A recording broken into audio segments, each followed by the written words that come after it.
right, so we were going to solve this problem about areas of bounded regions. All right, so it is bounded by the curve y equals x squared, which is in red here, y equals 4x, which is in blue, x equal to 0, this green line, and then x equal to 1, which is the vertical line in purple. Okay, notice that this line and this line bound, and this line and this line totally bound the region into just this much space. All right.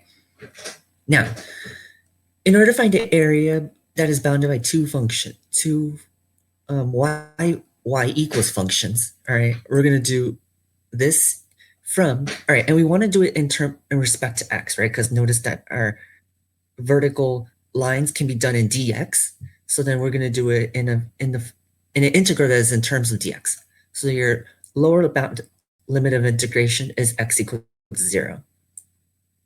Your upper limit of integration is 1. Okay? And then since this is done in vertical line segments, so this will be done in terms of dx. Okay? Now, when you do an area that has two functions here like this, it is the upper function minus the lower function, all right? So the upper function here is y equals 4x, because consistently from y equals 0 to all the way, x equal to 0 all the way up to x equal 1, y equals 4x has a bigger y value than y equals x squared. So it will be 4x minus x squared, okay? So this is how you find the area, all right? All right, now you have two options. One, you could just merely put in your calculator and you could get the answer.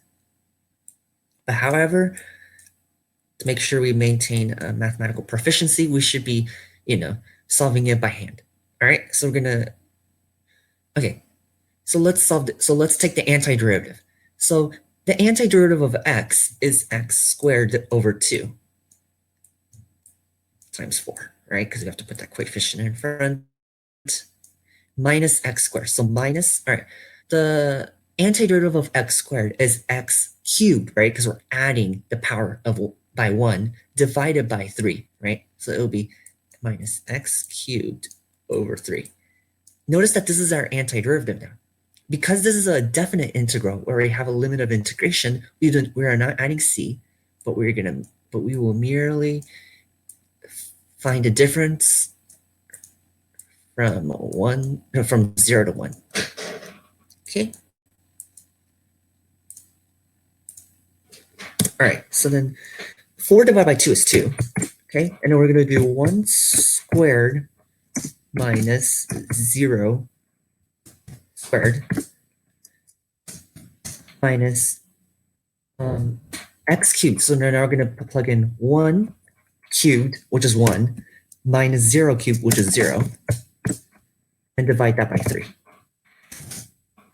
Okay, now notice here how we don't need 0, and then 1 squared is just 1 times 2. You minus that by 1 minus 0 is just 1, so 1/3. So 2 minus 1/3 is 5/3. Okay, and I'll confirm that on my calculator just to make sure.